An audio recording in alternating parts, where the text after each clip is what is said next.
bien-aimés dans le Seigneur, chers frères et sœurs, je vous salue au nom précieux de notre Seigneur Jésus-Christ. Voilà, je suis Éric Ndebo, évangéliste au sein de la communauté évangélique Maranatha, sous la conduite de l'évêque Jean-Claude Mosengo, que je salue. Et je voudrais aussi saluer le pasteur Marie-Thérèse Mosengo, sa charmante et tendre épouse, notre maman, qui vraiment nous aide à progresser au sein de ce ministère glorieux. Voilà, vous êtes sur votre chaîne Maranatha Télévision dans cette merveilleuse émission intitulée « Je médite ». Donc chaque semaine, vous avez le privilège d'avoir un serviteur qui durant toute la semaine va partager la parole de Dieu avec nous. Donc c'est un privilège et c'est pourquoi je rends grâce à Dieu pour ce privilège qu'il m'a donné d'être avec vous aujourd'hui.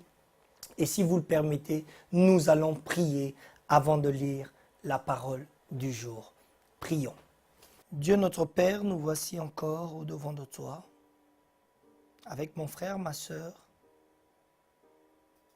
Nous voulons te rendre grâce pour ce privilège qu'est de partager ta parole, de partager la vie que tu nous donnes, de connaître le chemin que tu es et de recevoir la vie qui est inscrite dans cette parole. Merci, amis fidèles, cher Saint-Esprit, d'être en nous, de pouvoir éclairer nos cœurs, de pouvoir aller inscrire cette parole dans nos vies, dans notre entendement, afin que l'honneur et la gloire te soient rendus par nos vies. Au nom puissant de notre Seigneur Jésus-Christ, quelqu'un dit avec moi, Amen. Soyons bénis dans le nom de notre Seigneur Jésus-Christ. Je vais lire la parole du jour dans le livre de 1 Chronique, chapitre 28, du 1er jusqu'au 8e verset. David convoqua à Jérusalem tous les chefs d'Israël, les chefs des tribus, les chefs des divisions au service du roi, les chefs de milliers, les chefs de centaines, ceux qui étaient en charge sur tous les biens et les troupeaux du roi, et auprès de ses fils, les eunuques, les héros et tous les hommes vaillants. Le roi David se tint debout et dit, « Écoutez-moi, mes frères et mon peuple. J'avais l'intention de bâtir une maison de repos pour l'arche de l'alliance de l'Éternel et pour le marchepied de notre Dieu. Et je me préparais à bâtir. Mais Dieu m'a dit, tu ne bâtiras pas une maison à mon nom, car tu es un homme de guerre et tu as versé du sang. L'Éternel, le Dieu d'Israël, m'a choisi dans toute la maison de mon père pour que je sois roi d'Israël à toujours. Car il a choisi Juda pour chef, il a choisi la maison de mon père dans la maison de Juda, et parmi les fils de mon père, c'est moi qu'il a voulu faire régner sur tout Israël. Entre tous mes fils, car l'Éternel m'a donné beaucoup de fils, il a choisi mon fils Salomon pour le faire asseoir sur le trône du royaume de l'Éternel sur Israël. Il m'a dit, Salomon, ton fils, bâtira ma maison et mes parvis, car je l'ai choisi pour mon fils, et je serai pour lui un père.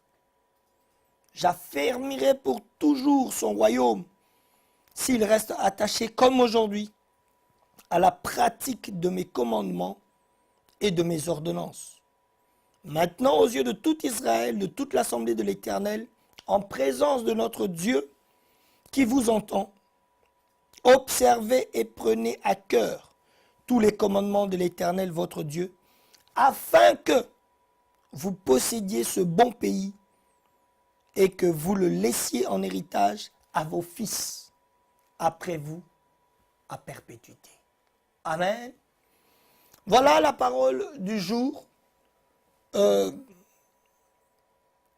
soulève en lisant le texte 2 éléments. Le premier élément, c'est le choix de Dieu. Le deuxième élément, c'est l'obéissance de la parole de Dieu.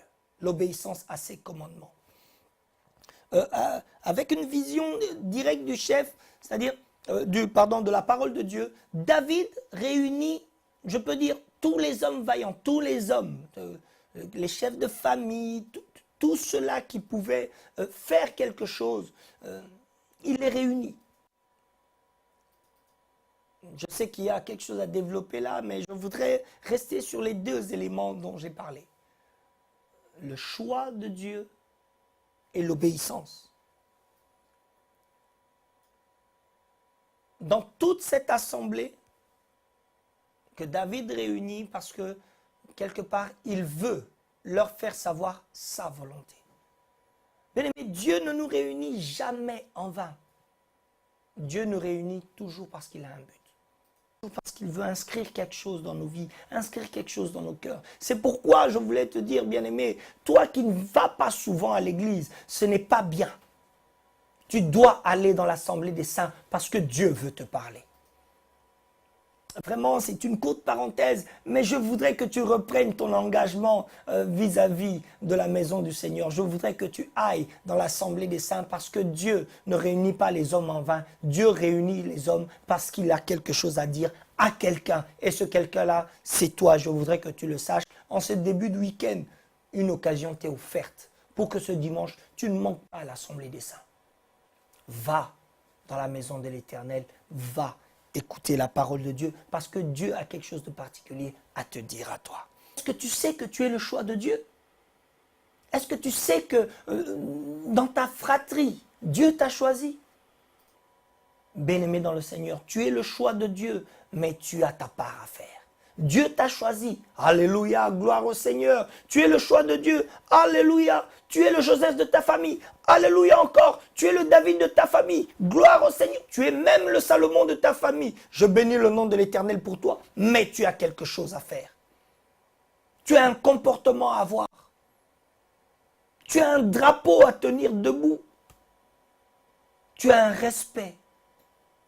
Tu as une conduite à avoir. Cette conduite, ce n'est pas le fait d'être pieux, ce n'est pas le fait de porter des vêtements propres, ce n'est pas le fait d'avoir une grosse Bible et de la mettre sous son bras et d'aller à l'église tous les dimanches. Non. Tu as une part à faire, c'est d'observer ce que contient ce livre merveilleux. C'est de prendre ce livre et d'en faire ta vie. C'est de prendre les écrits de ce livre et que ça devienne ton code de conduite. Bien-aimé, tu lis la parole, tu écoutes la parole, tu regardes les prédications, mais ton comportement reste le même. Que te dire? Sinon, ce que l'Esprit de Dieu est en train d'affirmer dans ton cœur. Et je sais que l'Esprit de Dieu te parle au moment où nous sommes en train de partager ce temps. Vous verrez l'abondance, vous posséderez le pays, vous verrez votre trône s'affermir si vous observez les commandements. Bien-aimé, je voudrais t'inviter à prier. Mais avant cela, tu dois prendre la décision d'obéir à la parole de Dieu. Que ce livre de la loi ne s'éloigne point de la bouche, de ta bouche, mais dites-le nuit et jour. Nuit et jour, bien-aimé. C'est alors, avant de voir la réussite, avant de voir la prospérité, avant de voir la victoire, tu dois t'approprier cette parole. Ne l'éloigne jamais de ton cœur, ne l'éloigne jamais de ta bouche, que ta bouche confesse seulement et seulement cette parole. Prie avec moi au nom de Jésus.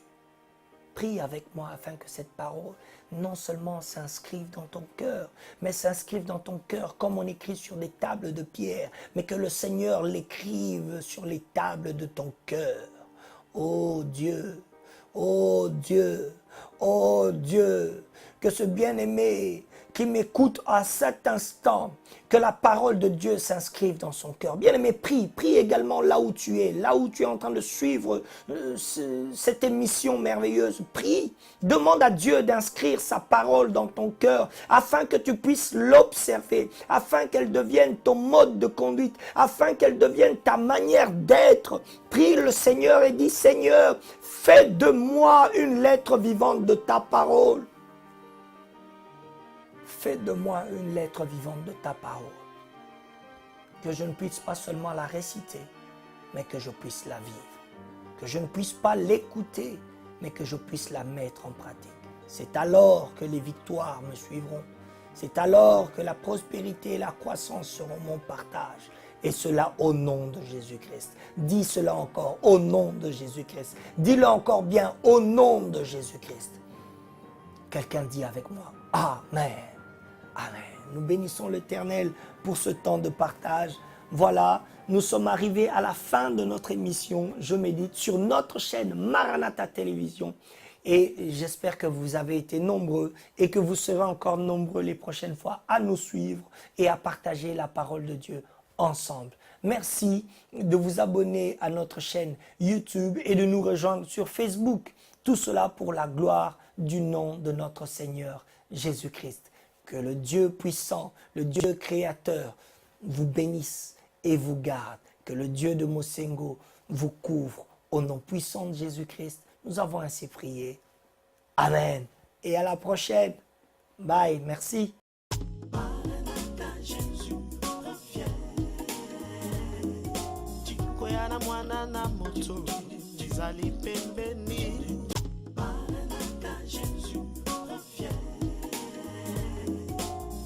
Yana mwana na moto Jizali pembeni Maranatha, Jésus revient. Yana mwana na moto Jizali pembeni